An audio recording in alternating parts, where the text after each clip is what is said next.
Coincé dans une voiture surnommée Loki, l'artisan de malheur, le diffamateur des dieux, tour à tour moustique, cheval ou saumon, on quitte la maison scientifique, encore un de ces musées construits sur d'anciens abattoirs.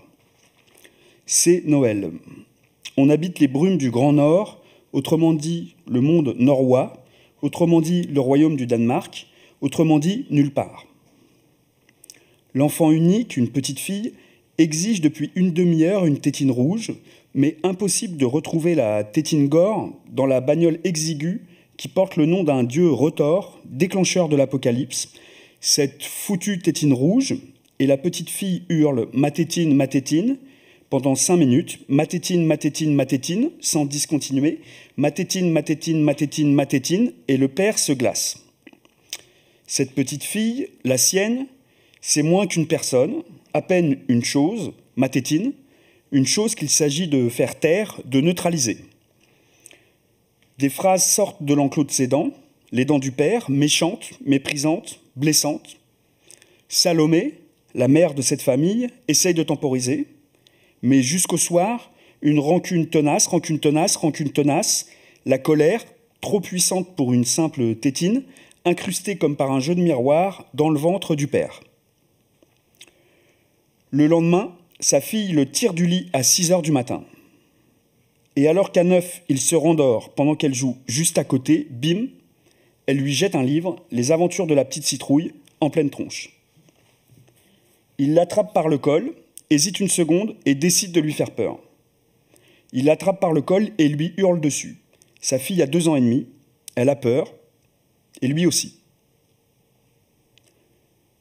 Mardi, au beau milieu de la nuit, le père a été sommé de coller 247 gommettes en forme de tout ce qu'il est possible d'imaginer. Râteau, pommes, nuages, pots de fleurs, radio, trottinette, gâteau, tipi, canard, tomates, coquillages, casquettes, gyrophares.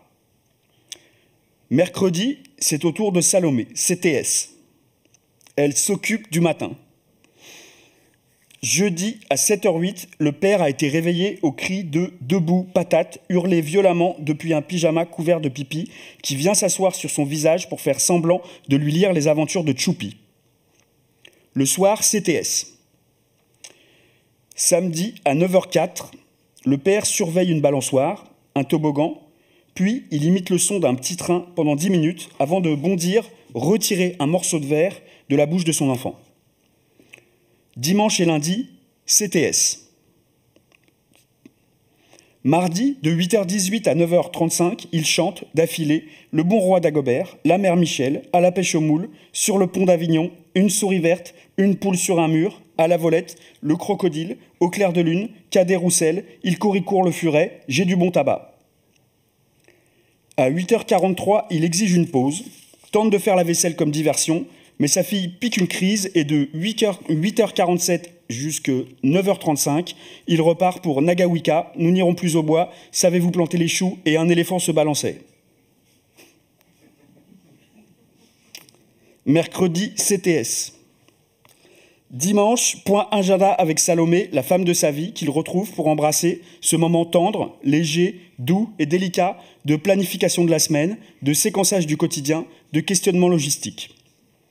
Le soir, il chante Bella Ciao 5 fois, lit 3 fois l'histoire de la petite taupe à qui on avait fait caca sur la tête, encore un dernier petit escargot, négociation, une toute dernière interprétation de Bella Ciao, négociation, un dernier câlin, négociation, encore un peu de lait, négociation, un dernier Bella Ciao et au lit.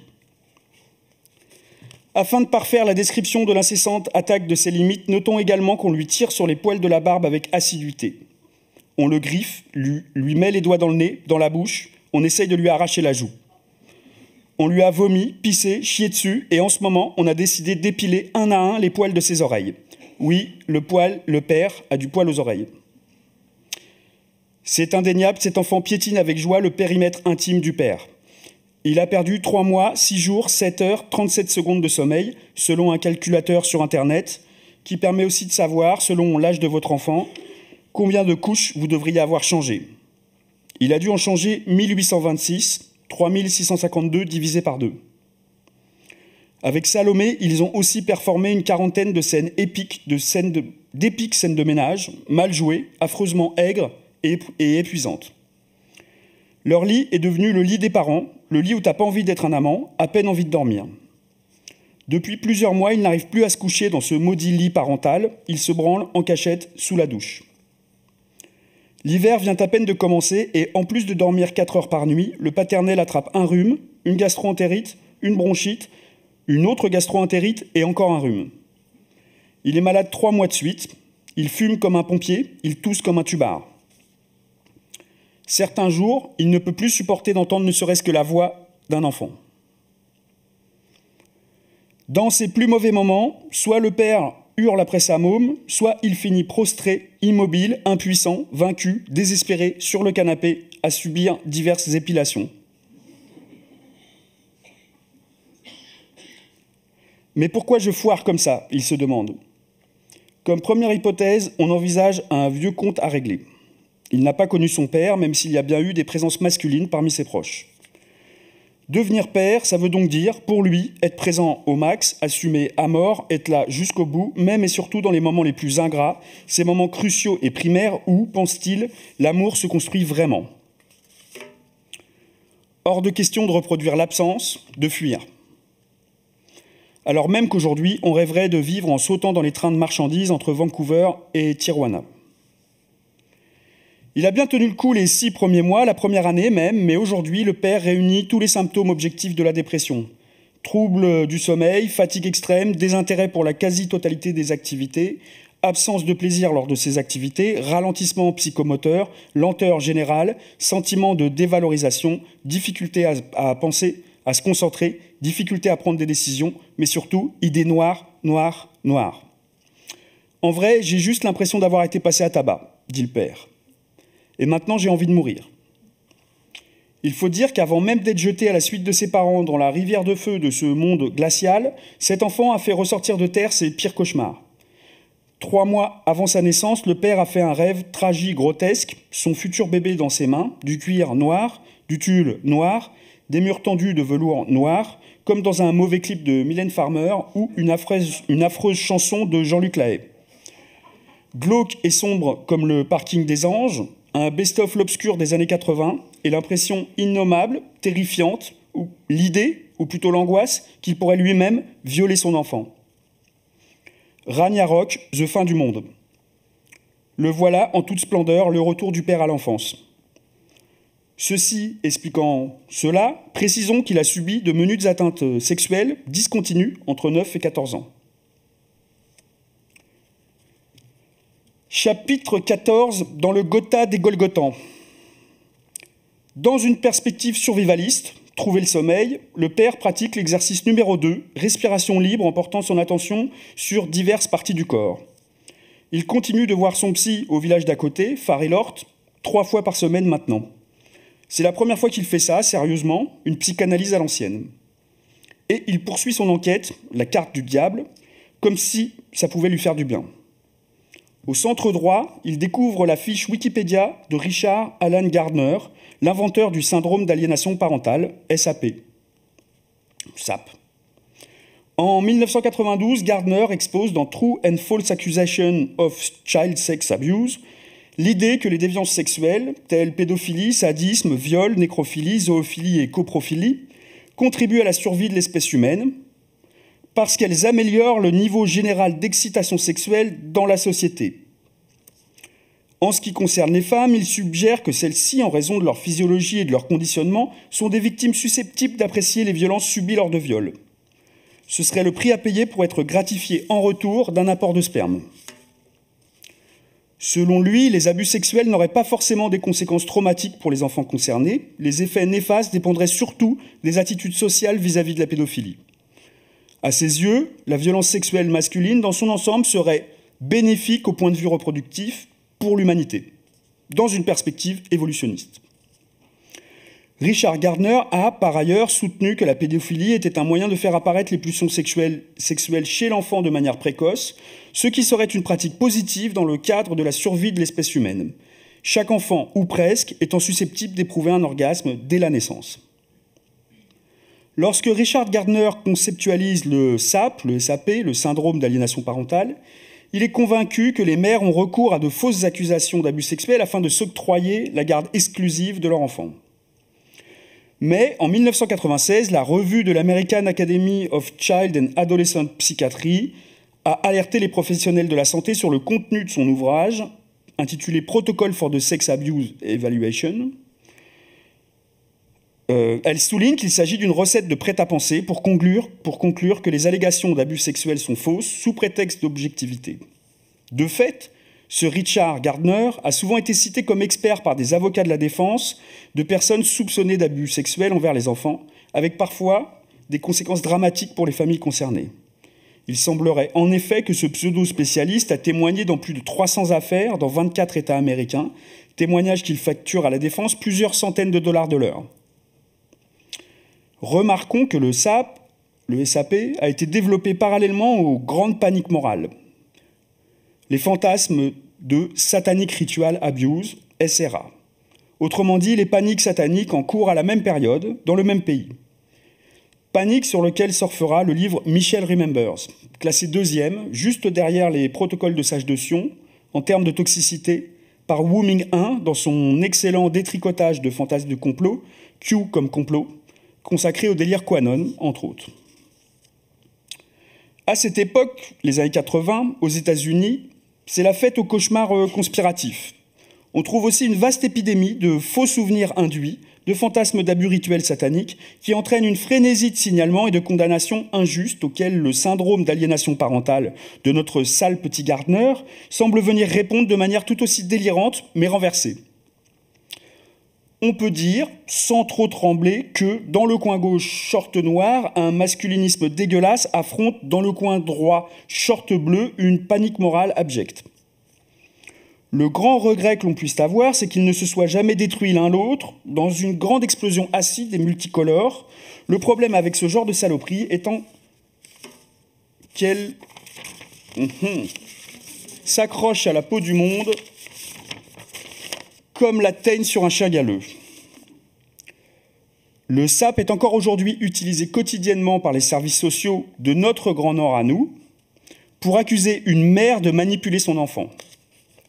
Ce sera une des toutes premières choses que la Civis NGG, Commission indépendante sur l'inceste et les violences sexuelles faites aux enfants dans notre Grand Nord glacial, essaiera de changer ou au moins de signaler au plus grand nombre. La Civis NGG rappellera également, face à la folie cyclopéenne du monde, que derrière Outreau, il n'y a pas uniquement une affaire de fausses accusations, mais aussi de vrais enfants victimes. Rappel salutaire, mais qui oublie à son tour de rappeler pourquoi ces victimes, tout à fait réelles, ont inventé de nouveaux crimes. Ces mensonges et ces fausses accusations tentaient de satisfaire une recherche délirante, effrénée, une véritable institutionnalisation de la panique morale, où la justice, les médias, certaines militantes féministes, la police et les services sociaux partaient alors en safari, une chasse ouverte au calibre 577, d'imaginaires réseaux de notables, entre autres ébouriffantes orgies internationales. Ce fantasme de complot, rentré à toute force dans la tête des victimes au moyen d'interrogatoires iniques, allusionnels et parfaitement biaisés, constitue aujourd'hui encore une piste d'approfondissement pour toutes les personnes coincées dans la toile où le réseau du Pas-de-Calais rejoint les réseaux belges sur la carte des grands tunnels d'un pédoland mondialisé. Sans prétendre à la révélation, disons que les histoires d'abus sexuels sont, depuis plusieurs décennies maintenant, et aujourd'hui plus que jamais, parfaitement ensevelies sous un capharnaüm de contradictions et de fantasmes de complot, tous aussi délirants et terrifiants les uns que les autres. Un mélange d'enjeux carriéristes, de morale bourgeoise et de contes pour enfants, horrifiques et délirants, qui, soit dit en passant, viennent nourrir un besoin mal placé mais compréhensible, vu l'état du monde, de réenchantement. Et c'est sur ce tapis où s'entremêlent déni et surenchère, sur cette toile de fond à moitié abrutie, effroyable, répugnante et insensée, que notre prise de parole et de conscience est supposée prendre sa place.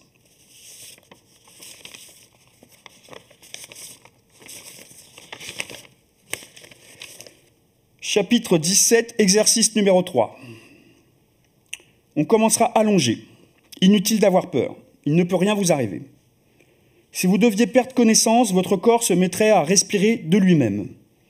On pourrait aussi le faire assis ou en marchant. Mais allongé, c'est le plus sûr, les bras le long du corps, on respire 2 ou 3 fois, librement, pour se mettre en train.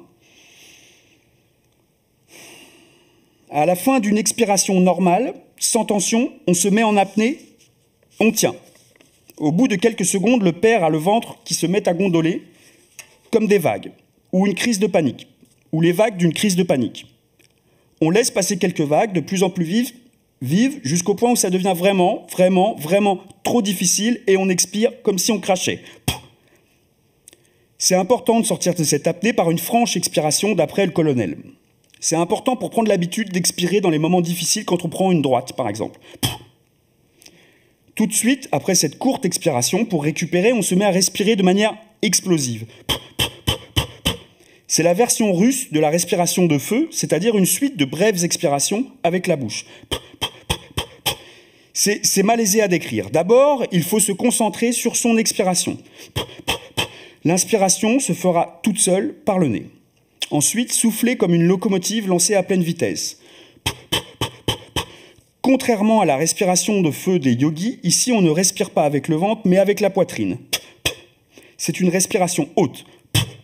Il faut essayer de tenir, de ne pas s'arrêter, sans perdre le rythme, le souffle, même si au début on n'en ressent pas vraiment le besoin. Quand on y arrive, on se rend compte tout seul du moment où on doit s'arrêter. Ça se termine par une sorte de soupir. On sent qu'on a récupéré, notre rythme cardiaque est redevenu normal, on n'est plus en panique. On a l'esprit vide, c'est extrêmement agréable. Bien sûr, il faut un peu de pratique. Au début, se forcer. Par principe, essayer de respirer de manière explosive au moins 2 ou 3 fois plus longtemps que l'on est resté en apnée. Ça aide à trouver le bon rythme et à bien récupérer. On se donne à peu près 3 minutes avant de recommencer, et c'est pas la peine de le refaire plus de 4 fois. Chapitre 36, le cœur d'un guerrier. Un jour, quelques années plus tard, le père s'aperçoit que sa fille a grandi magnifiquement, grandiose tout en puissance, elle avale des dragons, pourfend les Barbies, jette des sorts, un triton posé sur son épaule de reine. Elle a réalisé cette prouesse tout à fait normalement, comme ses petits camarades. Pour lui, le père, les temps de pause, les temps autonomes sont de plus en plus longs. Comme si on était parti d'une superfusion, l'enfant à l'intérieur du ventre de Salomé, et que le détachement s'opérait petit à petit, par vagues, par phases, par longues transitions. Et on se sent étrangement grandir avec l'enfant qui grandit. Quant à Salomé, je ne sais pas si vous êtes au courant, mais elle n'a pas du tout signé pour apparaître dans un livre, ni même pour devenir un personnage romanesque. Pourtant, Salomé, la femme de ma vie. Salomé et moi, des îles au milieu du courant, voilà ce que nous sommes, personne entre nous, comment pourrait-on se méprendre ? Une paire de lance-flammes, aussi intense et dramatique l'un que l'autre, le noyau du monde, le magma originel, noces de laine, de bois, de porcelaine, de bronze, de béryl, de satin, 25 ans, noces d'argent. Mais qu'est-ce qu'on va devenir ? Aucune idée. Reste pour l'instant le lancinant rappel de la liste des courses, huile, yaourt, lait, thon, une errance de supermarché en supermarché. Régulièrement, la dark tentative de bon père de famille zone dans la voiture familiale, Loki, sans savoir où aller, sans savoir quoi faire, comme un déchet au fil du vent. Il passe des journées de desperate housewife. Le père se fait chier pendant que son enfant est à l'école. Il n'aurait jamais cru vivre ça. Alors, même si c'est moche d'encore une fois essayer d'expliquer son histoire en se servant de l'histoire d'un autre, le père croit encore à l'empathie. Et il aimerait prendre un nouvel exemple. Enfin, disons plutôt une illustration du type de force qu'on cherche à atteindre, qui parfois manque terriblement. Bref, une histoire qui nous semble édifiante et instructive. Mickey Ward est né le 4 octobre 1965 à Lowell, un trou post-industriel du Massachusetts. La famille compte 9 enfants.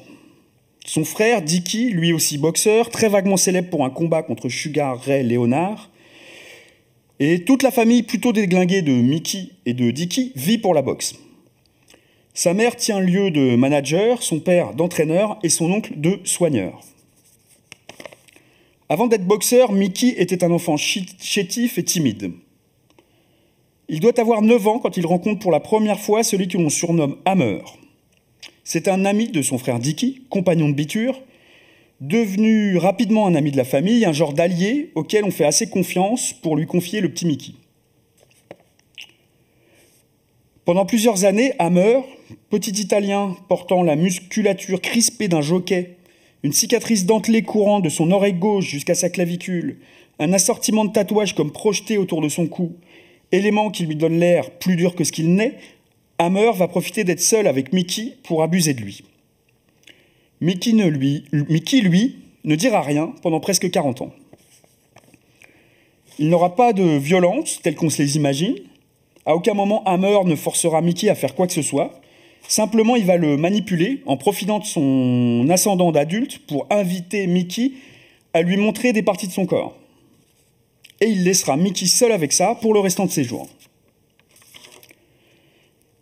Alors, que va donc bien pouvoir faire Mickey afin de sortir de ce piège ? 2 choses. La première, il va être d'une intelligence rare, fulgurante, qui lui a probablement évité 15 ans de psychanalyse. Un jour, à l'école, il y a un genre de cours d'éducation sexuelle. Mickey doit avoir 11 ou 12 ans. L'intervenant évoque les violences sexuelles et il a cette phrase « Si quelque chose comme ça vous est arrivé, je veux que vous sachiez que ce n'est pas de votre faute. » Et Mickey va s'accrocher comme une teigne à ces quelques mots « Ce n'est pas de ma faute ». Même si, bien sûr, il en a été malade, eh bien, il l'assure aujourd'hui, il ne s'en est jamais voulu, pas une seule fois. En traversant de multiples insomnies, de multiples moments de doute, grâce à cette minuscule phrase, il aura un cap, une direction, un point au loin auquel s'accrocher alors que tout tourne autour de lui, que tout est mélangé, qu'il est extrêmement difficile de faire la part des choses, qu'il est seul face à une montagne de merde, que son cadre et sa structure vacillent. Il retiendra ces quelques mots « Ce n'est pas de ma faute ». On peut se demander s'il a vraiment réussi à simplifier une situation aussi complexe, s'il ne serait pas en train de jouer au héros qui aurait réussi à triompher du mal. On peut toujours se dire que les choses sont forcément plus compliquées, surtout en le regardant combattre, 15 ans plus tard, prendre des centaines et des centaines de droites et sembler hors de son corps alors qu'il revient à la charge, qu'il revient vers la souffrance d'une façon presque extra-lucide. Mais il se trouve que c'est ça, ces quelques mots, ce n'est pas de ma faute, que Mickey a choisi de transmettre en écrivant sa biographie, Le cœur d'un guerrier, et en racontant cet événement, ces quelques mots qu'il adresse à toute l'immense pseudo-communauté des abusés, des violentés, des anciennes victimes de violences sexuelles, dites-le comme vous voulez, il choisit de transmettre ces mots pour être un peu utile. Qu'il en soit au moins remercié. Et maintenant la deuxième chose, cette fois-ci franchement spectaculaire, dans le meilleur sens du terme, lumineux, solaire. À 15 ans, Mickey est déjà boxeur, meilleur boxeur qu'il ne le sera plus tard, où il s'illustrera plutôt comme un cogneur capable d'encaisser d'affreuses et interminables punitions. Il s'apprête à faire son entrée dans le monde adulte des combats amateurs. Son frère Mickey lui parle d'un tournoi qui doit avoir lieu à Portland. Enthousiaste, Mickey lui demande à Dicky quel adversaire il va affronter. Dicky marque une pause. « Qu'est-ce que tu dirais de Hammer ?» Mickey retient son souffle quelques secondes. « Ça va ?» lui demande Dicky.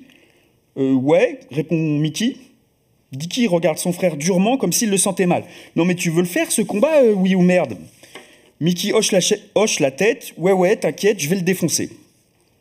Et Dicky de rigoler. Voilà, ça c'est mon petit frère. Des quelques 200 personnes présentes pendant le combat, aucune ne pouvait en comprendre la teneur intime, pas même son propre frère. Alors que l'arbitre effectue les présentations, Mickey regarde Hammer dans les yeux, n'y décèle aucun regret, aucune honte. Sans dire un mot, ils se tapent les gants et partent chacun dans leur coin attendre que la cloche marque le début du combat. Ici, on aurait aimé une histoire de vengeance, du sang, une bonne dose de violence légitime. On aurait aimé voir Mickey mettre Hammer KO dès les premières secondes. On aurait aimé voir Hammer au tapis suppliant un surpuissant Mickey Ward. Mais ça ne s'est pas passé comme ça. Très bizarrement, raconte Mickey, après les premiers coups échangés, il est entré dans le rythme du match et par ce rythme, Hammer est devenu un adversaire de plus, un adversaire à manœuvrer, un ennemi à déjouer.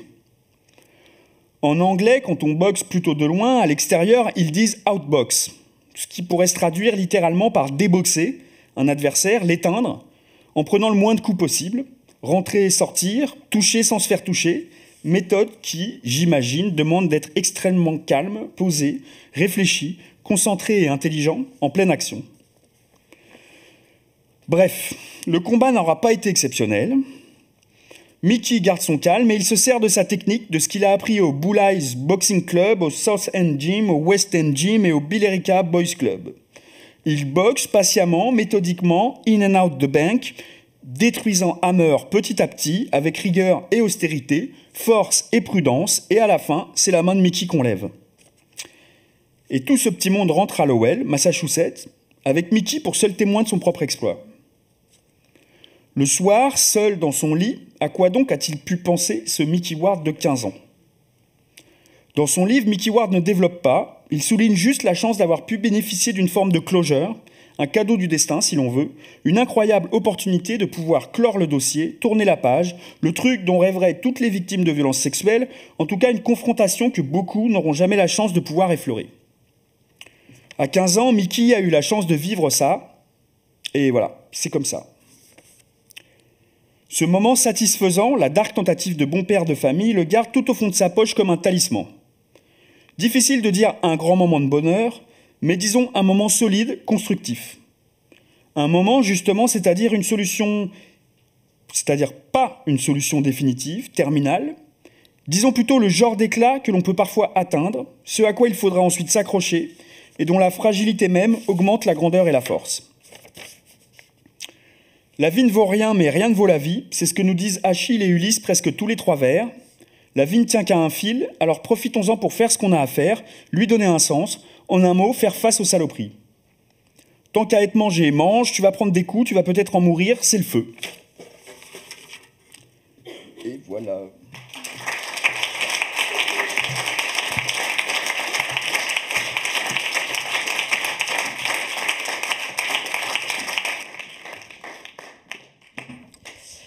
Bonsoir à toutes et tous et merci Constantin Alexandrakis pour ce montage d'extraits de l'hospitalité aux démons. C'est votre 2e livre paru aux éditions Verticales.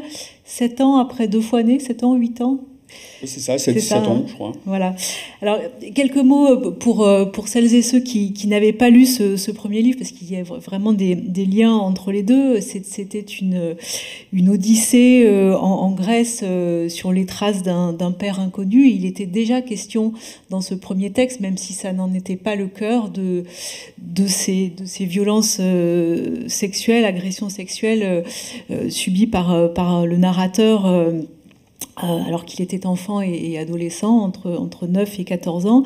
Et donc, 7 ans plus tard, l'hospitalité aux démons met en scène ce même homme qui est devenu père, on l'a entendu, d'une petite fille et qui va relire ce traumatisme à la lumière de cette nouvelle paternité. Alors, ce livre est préfacé par Neige Sino, l'autrice de Triste Tigre, qui le résume ainsi. C'est l'histoire d'un type qui, devenu père, essaie d'assumer au mieux cette étrange et peu documentée mission qui lui est tombée dessus et se rend compte que ces difficultés qui se transforment par moments en abîme vertigineux. Et en effet, ce livre est assez vertigineux, à la fois par le sujet qu'il aborde, mais aussi parce que sa forme est assez inédite. Il y a un travail qu'il faut vraiment saluer sur la langue, sur la typographie. Alors là, évidemment, on l'entend pas à l'oral, mais c'est une dimension importante du texte, des jeux avec des sigles qui donnent une étrangeté, comme c'était déjà le cas dans le premier 2 fois né, puisque dans ce texte-là, vous ouvriez des parenthèses à l'infini. Alors, une question très, très simple pour commencer. Qu'est-ce qui a déclenché l'écriture de ce livre 7 ans plus tard ? Et est-ce que les écrivaines ou les personnes qui ont pris la parole avant vous sur ce sujet, je pense à Adèle Haenel, la chouette Athéna, puisque c'est comme ça que vous l'appelez. Je pense à Vanessa Springora, à Neige Sino, bien sûr. Est-ce que ce contexte-là, qui a peut-être libéré non pas la parole, mais l'écoute, vous a aidé à écrire ce 2e livre ? Oui. Oui, c'est une évolution. Il y a eu un moment où, en tout cas, c'était pas tout de suite que je me suis senti libre pour parler de ces trucs-là. Et c'est avec l'affaire Claude Lévesque, donc c'est presque 2 ans plus tard, après en tout cas le livre de Vanessa Springora et la prise de parole d'Adèle Haenel. Donc Claude Lévesque, artiste plasticien. Artiste plasticien, voilà, qui était un peu une de mes idoles quand j'étais étudiant aux Beaux-Arts. Et effectivement, cette espèce de contexte collectif de discussion et de réflexion sur ces questions, ça a permis que j'ai envie de... Enfin, je sais pas comment dire, ça m'a donné envie aussi de travailler là-dessus, sans le relier forcément à des histoires personnelles et sans que ce soit de l'ordre du témoignage. C'est un peu ça qui... Du coup, ça libérait beaucoup de choses, quoi, de pouvoir réfléchir sur la chose. Alors, justement, je parlais de la forme du livre, et on l'a entendu, le narrateur, c'est le père ou la dark tentative de bon père de famille, ce qui est un clin d'œil à un article du code civil qui est donc géré comme un bon père de famille. Ça a été remplacé par raisonnablement, mais en tout cas, voilà, vous trouvez des subterfuges pour tenir à distance peut-être l'autobiographie. Enfin, en tout cas, voilà, il y a cette recherche formelle et ce personnage du père. Bah oui, c'est une mise à distance, c'est un travail, quoi. C'est la mise au travail. Du coup, c'est aussi prendre ces choses et les découper, les tordre, les rentrer ou les sortir. Enfin, c'est toute une espèce de boucherie. Un peu... bon, c'est que du texte, mais c'est des gestes qui sont violents quand même, mais qui participent à une mise à distance. Je sais pas comment dire. C'est par le travail on sublime un peu des choses, ou... Peut-être. Je suis désolé, je suis un peu sonné de la lecture. Mais du coup, oui, je bosse. Voilà. Et la mise à distance passe aussi par l'humour, on l'a entendu. Ouais. Alors, surtout au début du texte. Ouais. Bon, après, c'est moins drôle. Un peu moins drôle, oui. Mais en tout cas, voilà, ça participe aussi de cette mise à distance. Et oui, oui, je pense que ça permet... Alors, l'humour et l'art, c'est un peu deux façons de sublimer des choses, quoi. Et l'humour, pour les choses difficiles, c'est un peu souverain, quoi. C'est vraiment le truc roi. Quand on y arrive, et qu'on arrive à faire rire avec les choses horribles, c'est très libérateur. Je pense qu'on est tous conscients. Mais après, il y a cette espèce d'ambiance de film d'horreur drôle et flippant qui traverse un peu le bouquin et qui est un peu des échos à toute cette pop culture de la panique satanique aussi. Le black metal. Il y a le black metal. Et ouais, en fait, ça, c'est des choses qui sont apparues un peu malgré moi.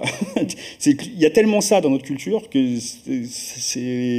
j'ai pas vraiment cherché. C'était pas maintenant, avec le recul, je me rends compte qu'il y a ce substrat et cette espèce de matériau extrêmement explosif, inflammable, flippant, dangereux, grotesque,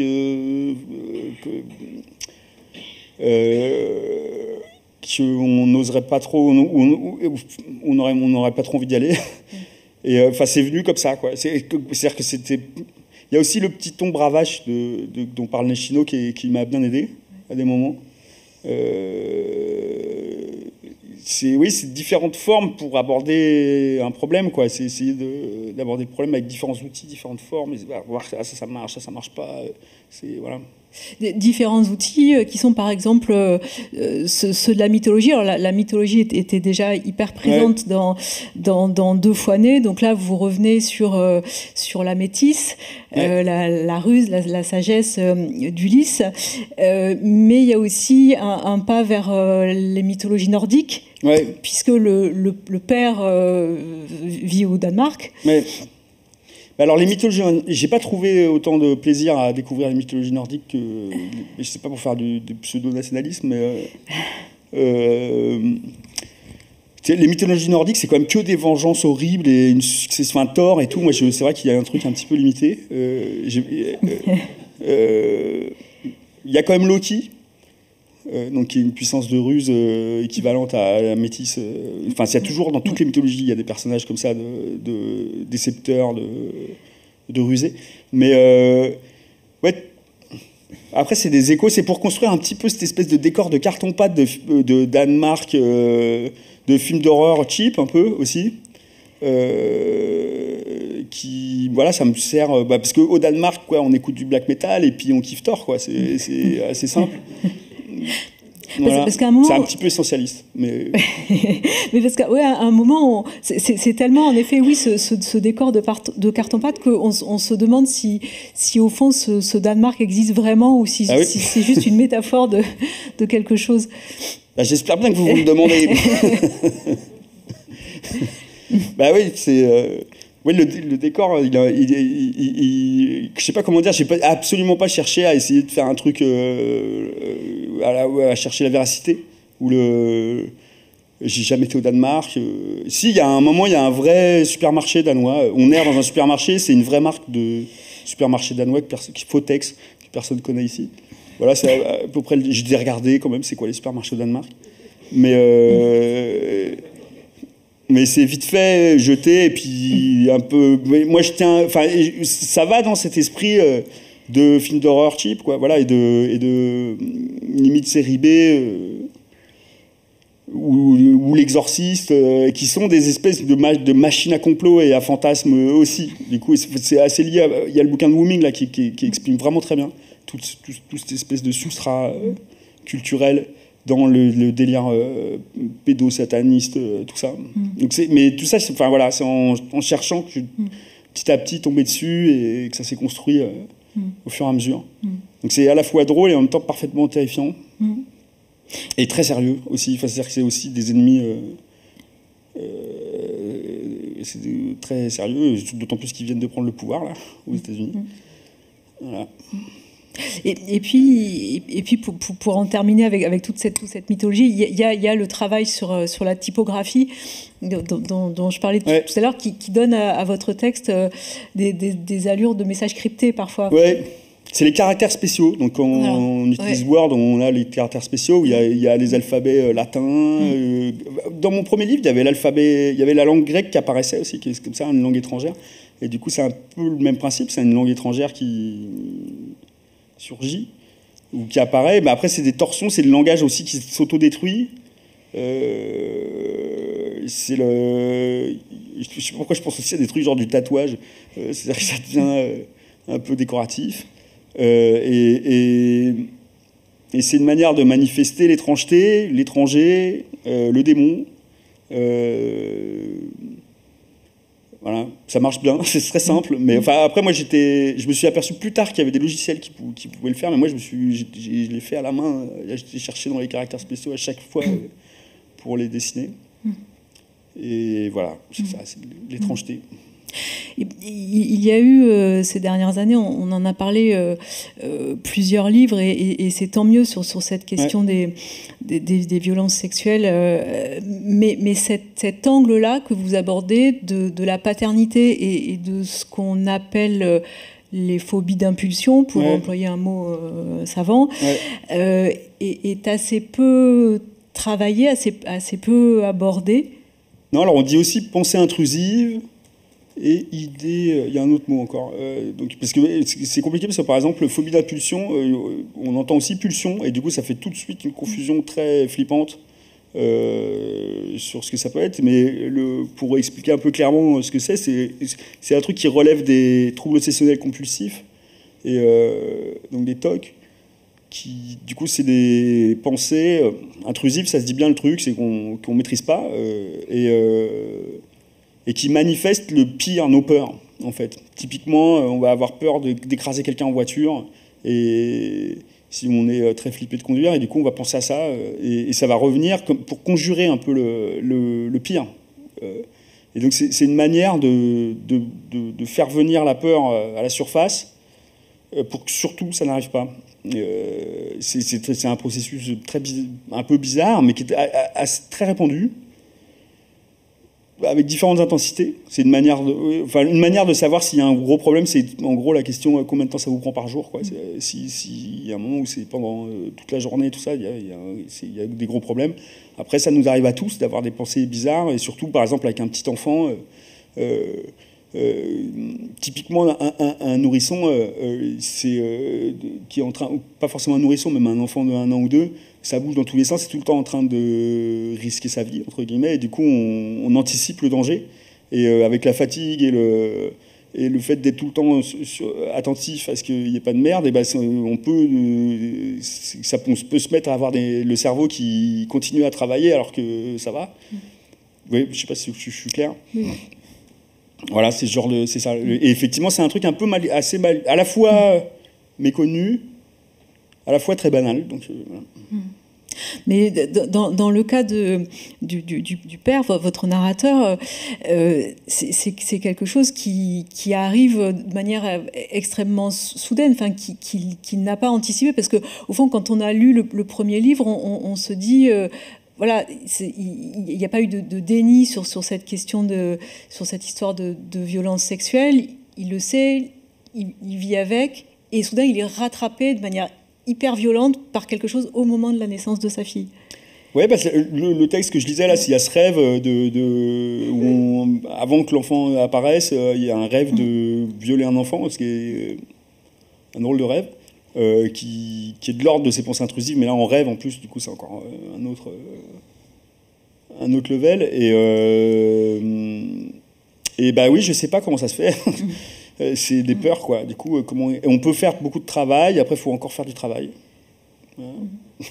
Et avec ce paradoxe qui est à la fois lui-même n'a pas eu de père, ou alors les substituts de père qu'il avait étaient violents, agresseurs, toxiques. Il se dit moi je veux pas être ça, je veux être un bon père, et en même temps il est assailli par ces choses-là. C'est la peur de la peur un peu. C'est-à-dire qu'il y a ce truc horrible, c'est-à-dire que plus on a peur de sa peur, plus on la fait arriver, quoi. Ce qui est dramatique. C'est un peu le même problème avec l'hypervigilance, dans le sens où quand on est hyper vigilant, on n'est pas vigilant, on n'est pas bon au niveau vigilance, et au contraire, on fait des conneries. Et ben là, c'est des boucles, quoi, dans lesquelles on se retrouve. Voilà, après on en sort aussi, et on a besoin d'aide, il faut consulter un peu, dormir, voilà, prendre des médocs s'il faut, à un moment. Voilà.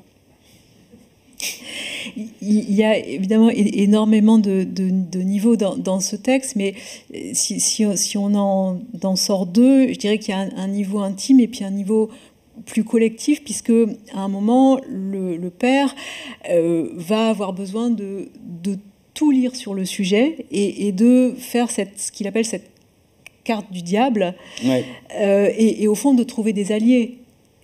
Il cherche des alliés, ça c'est clair. Ce qui n'est pas facile dans ces situations-là, à trouver. Et après cette pulsion, cette espèce de mission de renseignement, ce côté un peu service secret, là, je ne sais pas trop pourquoi on est pris par ça, et c'est une espèce de... C'est-à-dire que ça revient dans les vies des gens qui ont vécu ces trucs-là. En général, ils vont aller avoir un moment où ils se disent « faut que je vais quand même aller voir ce bouquin de témoignages, tel reportage sur Michael Jackson, tel truc... » pour essayer de comprendre encore. C'est une quête de sens, je crois, en fait. C'est vrai qu'on a une espèce de nécessité à essayer de mettre un sens sur un truc qu'on n'a pas vraiment. Donc, du coup, c'est difficile de le faire de manière intelligente et méthodique. Et on y va, on repart, on revient. Puis c'est des trucs choquants, la plupart du temps, qu'on n'a pas envie d'affronter, qui sont horribles, qui nous laissent dans des états... c'est difficile de trouver des trucs aussi qui font du bien dans cette production. Après, maintenant, ça commence à arriver. Moi, typiquement, je trouve que le bouquin Le Consentement de Springora, je trouve que c'était un bouquin qui était très clair et qui ne nous laissait pas dans un sale état. Le bouquin de Nechino aussi. Il commence à y avoir des productions un peu plus fines sur ces trucs-là, j'ai l'impression. Même si, par exemple, il y a un battage médiatique qui est extrêmement éprouvant, moi, je trouve. Et bon, et aussi une espèce d'injonction à... Voilà, c'est indispensable de lire ça. Même moi, mon livre, c'est indispensable de le lire. Mais je pense que les gens... il y en a, c'est pas indispensable, non. Vous parlez aussi du livre de Flavie Flament, ouais. Et vous dites que c'est un coup de batte dans le réel, ouais. Alors que le narrateur se bouche un peu le nez, il dit oui, bon, Flavie Flament, ouais. C'est une animatrice de télé, et en fait, il se prend ça en pleine figure. Au moins reconnaître que ça a un effet sur le réel, et je pense que ça a changé la loi sur le consentement en dessous de 15 ans, je crois, c'est ça, Flavie Flament. Non, c'est la loi sur la prescription. Ça a été repoussé de 10 ans. Donc c'est ça le coup de batte sur le réel, c'est dans le sens où ça a un effet, et moi je trouve que c'est pas rien, quand même. Même si, en vrai, ces histoires de prescription et tout ça, je suis un peu paumé, j'ai pas vraiment d'avis. Mais bon, c'est un effet, et puis... ça, c'est des matériaux qui sont vraiment difficiles à appréhender, enfin des matériaux, des textes, tout ça, parce que c'est hyper éprouvant. Et en même temps, il y a des choses quand même qui sont assez belles, qui sont dites dedans. Voilà, je me demande un peu c'est quoi cette littérature sur ce sujet. J'ai pas vraiment tranché. J'ai pas vraiment un avis tranché. Parce que aussi je respecte la trajectoire de Flavie Flament. Je pense que c'est vu ce qu'elle a traversé, c'est quand même voilà. Et je respecte ce travail, et je trouve que c'est un bouquin c'est un vrai travail quand même, voilà. Même si moi je me la pète un peu plus parce que je fais des trucs d'artiste. Mais il y a aussi un effet de masse, c'est-à-dire que quand vous listez la masse de ces textes sur le sujet, enfin, on prend la mesure du vertige, quoi. Ouais, de ce qu'on appellerait la culture du viol.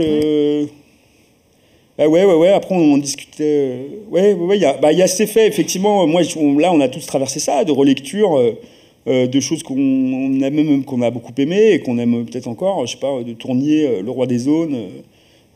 C'est un super bouquin, en même temps c'est l'histoire d'un bouffeur d'enfants, quoi, de Gilles de Rais, quoi, et du coup cette fascination pour Gilles de Rais qui mange des enfants, qu'est-ce que c'est, et puis bon, moi je suis là maintenant, je suis dans une espèce de position un peu inconfortable, de plus trop savoir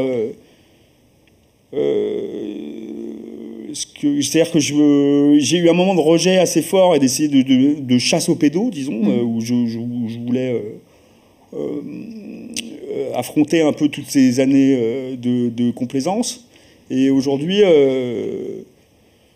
je serais plus dans la même démarche, ou en tout cas, j'ai pas envie de rejeter les œuvres. J'ai surtout pas envie de passer par des trucs d'annulation et de mise.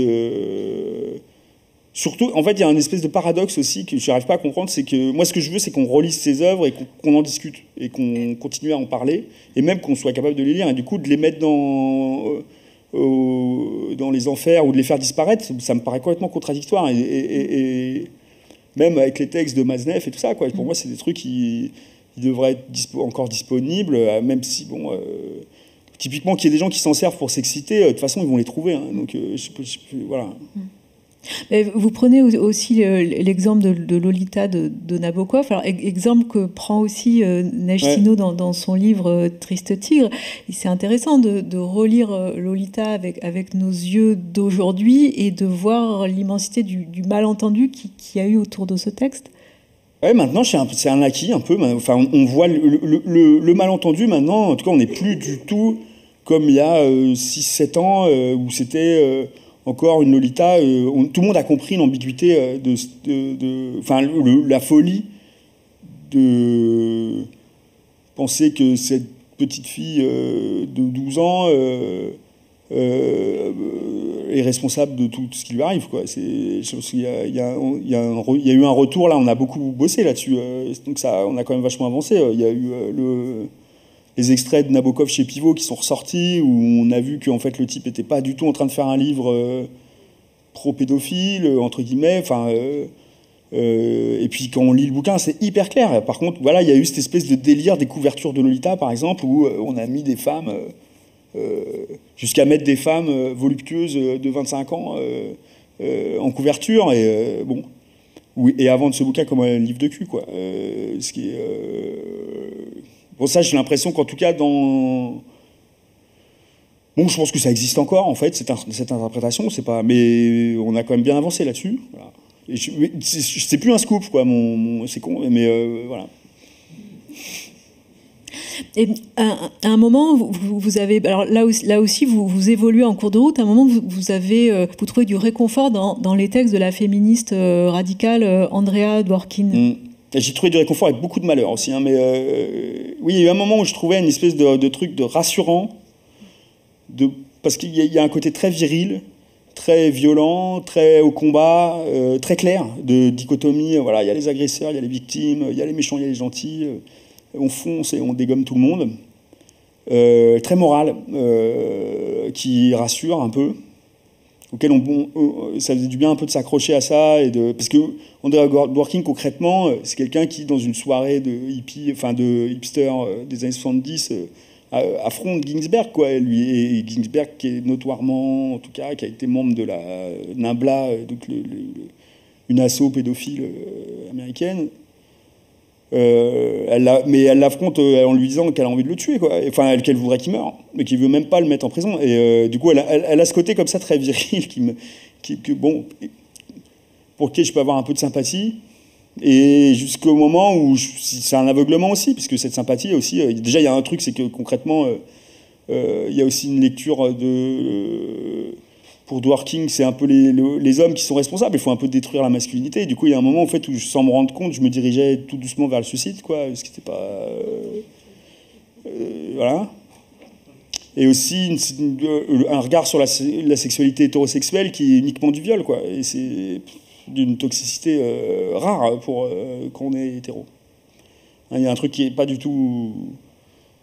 En fait, bah voilà. Et concrètement aussi, elle délire, quoi. Il y a des trucs où elle délire complet. Il y a des mauvais papiers, voilà. Et moi, je délire avec elle, c'est tout. Un peu dans un truc de destruction, je pense.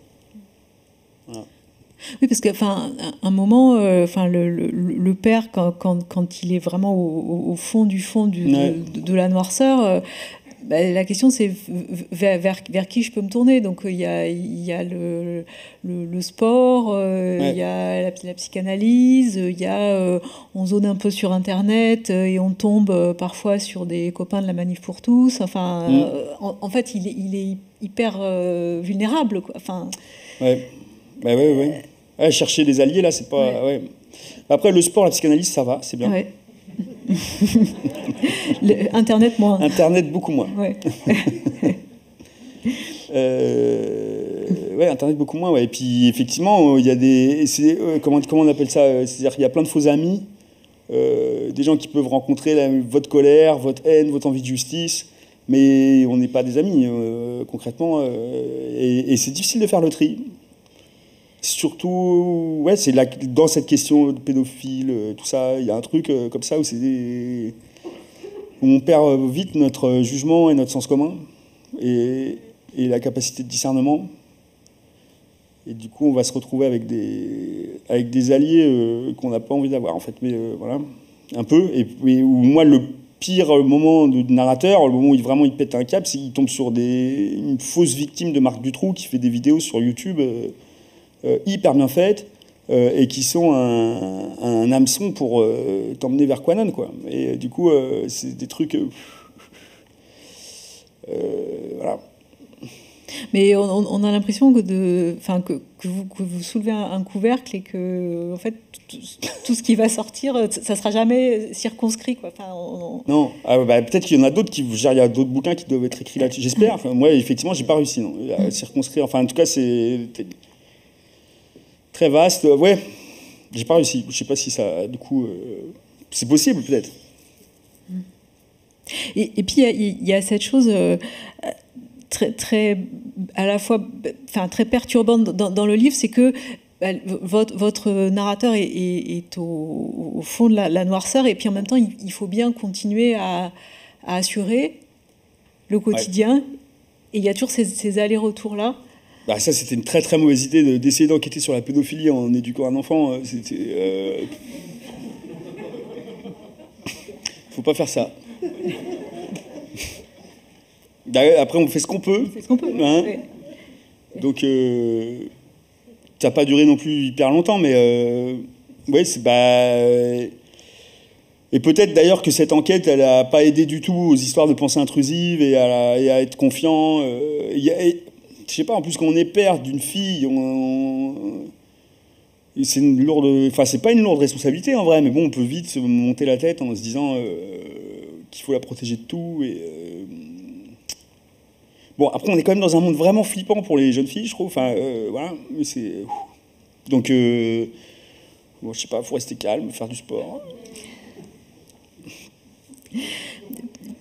Pour faire une petite pause dans les sujets douloureux, le processus d'écriture, vraiment, vous me disiez tout à l'heure que vous aviez l'impression parfois qu'on voyait les coutures et que c'était des choses qui ont été écrites un peu séparément, alors qu'en réalité, enfin, en tant que lectrice, moi je l'ai lu absolument d'une traite et je ne pouvais plus m'arrêter. Comment vous l'avez construit ? C'est très heurté dans l'écriture, du coup. Enfin, j'ai eu plein d'embûches, et puis du coup, c'est pour ça que moi j'ai l'impression que c'est un objet très hirsute et mal léché. Je sais pas comment dire. Enfin, je vois pas quelque chose de très fluide. Et après, il y a peut-être aussi. Moi, je suis dedans. Hein, du coup, je suis complètement dans la machine. Du coup, j'ai du mal à avoir. En tout cas, une sensation de fluidité, j'ai beaucoup de mal. Puis c'est un sujet qui est affreusement pas fluide, quoi. Enfin, c'est un sujet affreusement où les choses se retournent sans cesse et où c'est très difficile de trouver quelque chose de stable. Et du coup, on a l'impression de se casser la gueule un peu tout le temps et de se rattraper aux branches. Enfin, il y a un côté lutte et chaotique. Donc peut-être que dans le chaos, dans ce côté lutte et chaotique vu de l'extérieur, il y a quelque chose de fluide, c'est bien possible. Mais vécu de l'intérieur, c'est plutôt heurté, quoi, comme sensation à l'écriture. Voilà, c'est plus Et est-ce que le processus d'écriture a été différent du premier livre ? Alors, ma vie a complètement changé, parce que du coup, j'ai un enfant. Et du coup, j'écris de manière beaucoup plus disciplinée après l'école, le matin. Et plus n'importe comment, le soir, la nuit. Mais bon, oui, du coup, après, ça préparait. Enfin, après, c'est du boulot, quoi. C'est tout. Il faut se concentrer. C'est juste que le matin, des fois, c'est pas tout à fait mon heure. Mais voilà. Et non, dans le processus, après, moi, j'ai un peu l'impression de faire le même genre de travail. C'est très foutraque. Du coup, j'ai du mal à savoir. J'ai pas vraiment de méthode et tout, quoi. Et par exemple, le travail sur la typo dont je parlais tout à l'heure, ça vient a posteriori. Enfin, vous écrivez des blocs de texte et ensuite vous retravaillez cet aspect-là. Ouais, c'est venu après. Ouais, c'est un moment où on a une idée. Je sais plus comment c'est venu, quoi, franchement, mais en tout cas, c'est pas linéaire, quoi. On se dit, ah oui, alors je vais écrire un truc sur le démon, du coup, pour faire apparaître le démon, je vais me servir de caractères spéciaux. C'est pas du tout construit comme ça. Je crois que c'est un pote qui m'a dit, ah ouais, en fait, personne se sert des autres lettres, c'est con. Du coup, je dirais, c'est vrai ça. c'est un truc comme ça. C'est vrai. Pas toujours chercher des trucs compliqués. Non. C'est vrai. Lucas, dédicace. Vous parlez vers la fin du texte des victimes qui sont comme une chair à canon témoignante. Ouais. Parce que je pense que très concrètement, en tout cas, il y a des MeToo qui ont été construits sur Twitter, quoi. C'est un peu. J'ai pas envie d'attaquer mon propre camp, mais moi, il y a des choses que je trouve pas. Je trouve que pousser les gens à témoigner en 135 signes, sans faire gaffe, en laissant. Parce que je veux dire, quand on balance sur Twitter des histoires comme ça. Derrière, faut avoir un peu la sécurité, quoi, parce que c'est le genre de truc qui peut quand même sérieusement te péter la gueule. Tu peux perdre ta famille, tu peux perdre ton boulot. Enfin, c'est super chaud, quoi. Du coup, l'effet masse qui a été nécessaire. Enfin, je veux dire, MeToo, c'est Twitter, quoi. Hein, c'est quand même ça. Hein, c'est une masse de gens qui témoignent sur Twitter, et du coup, on se rend compte de l'ampleur de la chose. Bon, très bien, même si l'ampleur de la chose, elle était aussi dite déjà. Par des études et il y a plein de manières de le savoir que ça concerne énormément de monde. Et du coup, en tout cas, je trouve ça il y a un côté un peu... ouais, il y a un côté chien à canon, hein, c'est vrai, moi je trouve, dans une logique de... Je sais pas comment on va appeler ça, militante, ou de faire avancer les choses sans se préoccuper trop de la vie des gens qui témoignent, quoi. J'ai l'impression, ouais, un peu de ça. Même, il y avait ça déjà dans la télé avant, dans des émissions très racoleuses, qui venaient proposer aux gens de dire leur vérité, qui était pas. Et il y a encore des échos de ça, quoi. Enfin, c'est bizarre parce que c'est très. Je suis un peu embêté parce que c'est évidemment que ça a été hyper important et que ça. Enfin, pour moi, MeToo, c'est pas sur Twitter que ça s'est joué. C'est effectivement la prise de parole d'Adèle Haenel, le livre de Sprigora, plein d'articles, Enfin, après, c'est un climat, ça fait plein de trucs, quoi. Mais vous dites qu'on fait peser sur les seules victimes la recherche d'une solution. Ouais, c'est un peu un clash de dire ça, parce qu'après, il y a le truc de...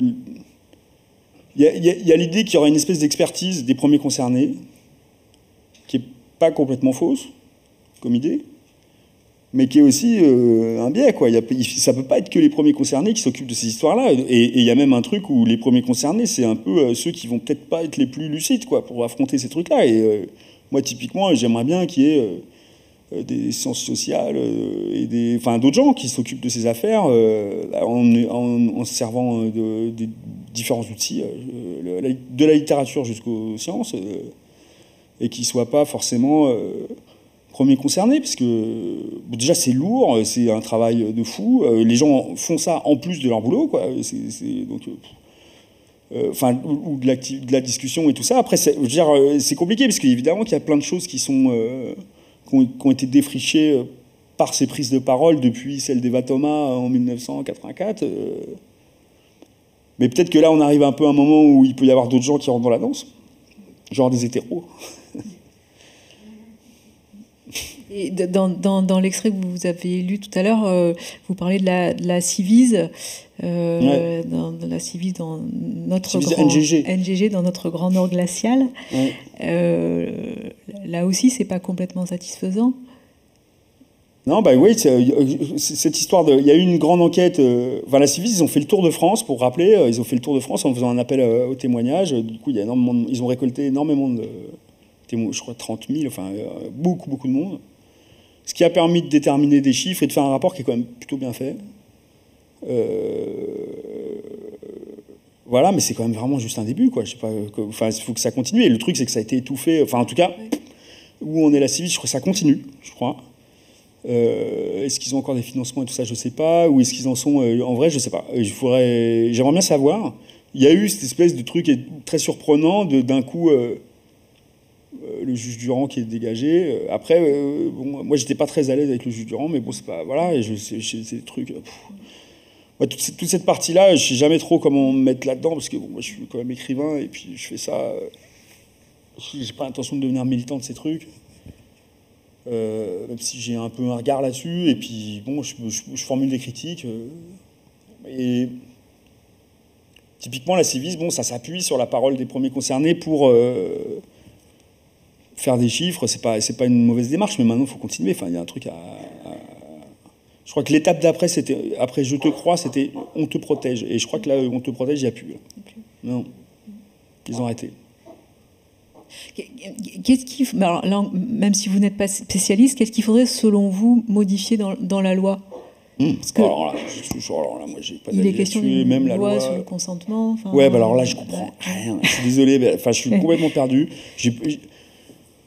Je suis gêné aux entournures par le réflexe légaliste permanent. Ça me passionne pas, et j'avoue, je sais pas trop. J'ai pas envie de botter en touche pour être focus. C'est juste que c'est compliqué, et que moi, je pense qu'il peut y avoir des histoires d'amour avec des gens qui ont 14 ans, et ça peut arriver avec des gens qui sont plus vieux. C'est des choses qui peuvent arriver, et que du coup, tout criminaliser, c'est un peu comme la prostitution, quoi.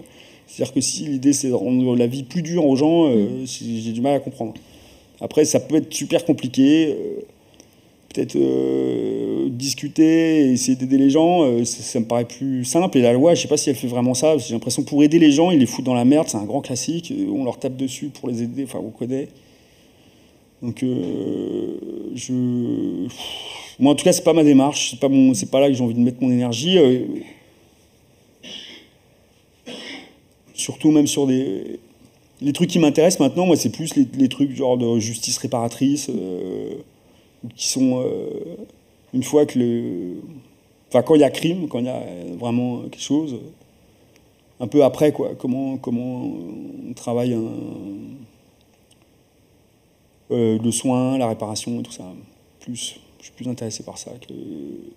Après, il y a besoin d'arrêter les gens. Certaines personnes qui sont extrêmement dangereuses, il faut les stopper, c'est indéniable. Donc ça, je ne remets pas en cause, c'est pas mon... Mais je suis plus intéressé par l'autre partie. Dans l'idée, quoi. Mais je fais rien en plus. Je suis pas... Est-ce que ce livre, depuis qu'il est sorti, il y a un mois, depuis que vous commencez à en parler, est-ce que ça a déclenché des prises de parole, des discussions Et non, pas encore. Ça a ouvert... Non, pas encore. Je sais pas, tout le monde a peur un peu. Hein. C'est pas facile de parler de ces trucs-là, du coup ça fait un peu flipper. Du coup, après des discussions, pour l'instant j'ai pas fait beaucoup de rencontres. Du coup j'ai pas rencontré tellement de gens et il n'y a pas eu tellement d'interactions avec des gens qui ont lu le livre. Et ça fait un mois qu'il est sorti, ils sont en train... Il faut que les gens le lisent. Et non, je sais pas encore vraiment...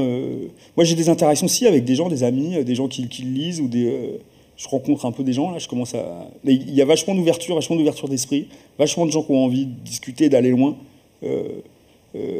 qui se braquent pas sur, justement, des positions rigides, notamment sur ces questions de dichotomie radicale, violeur-agresseur, victime... des gens qui ont envie de réfléchir, de se questionner, d'aller dans des endroits qui sont de l'ordre de l'ambiguïté, qui font un peu peur, mais où on a quand même envie d'avancer parce que on a envie d'intelligence et voilà, encore une fois, de discernement, de finesse, d'essayer après, du coup, ça veut dire, pour moi, le discernement, ça veut dire vraiment garder sa santé mentale, je sais pas comment dire, ça veut dire pas devenir fou, quoi, ce qui est un peu hyper important. On disait tout à l'heure, ce continent des violences, cette carte du diable, elle est infinie. Et au fond, on referme votre livre en se disant que il n'y a pas de solution miracle, quoi. C'est-à-dire que on referme pas ce livre en se disant voilà, formidable, c'est la résilience. C'est le sens de ce titre, l'hospitalité aux démons. C'est voilà, j'ai ça en moi et je m'en débrouille au mieux. Ouais. Après, j'ai ça en moi, par exemple, tout de suite. Moi, je me sens pas pédophile du tout. Non. Hein. Non, mais je veux dire, ouais, je sais, mais c'est ce genre de truc, ça me fait flipper en fait que ça parte en malentendu. Typiquement, non, c'est un peu con. Pardon. Je sais, je me rends bien compte, mais je sais bien que vous le disiez pas dans ce sens-là. Mais pour moi, c'est une bonne base déjà, en tout cas, c'est les espèces de vieux outils des années 70 de déconstruction de base, de dire, voilà, c'est commencé par un peu se regarder soi-même, essayer de se déconstruire, mais par contre, c'est un processus, c'est-à-dire qu'il n'y a pas de moment où ça s'arrêtera, on n'atteindra jamais un état déconstruit, quoi. On s'en fout, c'est pas intéressant, ce qu'on veut, c'est continuer à travailler. Et du coup, c'est en mouvement, il faut qu'il y ait d'autres gens qui travaillent sur ces sujets, et puis qu'on avance. Là, on est quand même dans une série d'avancées, de textes, et de prises de parole, et de réflexions, et de choses qui s'ouvrent et tout, qui est quand même très chouette aussi. Voilà. Ouais.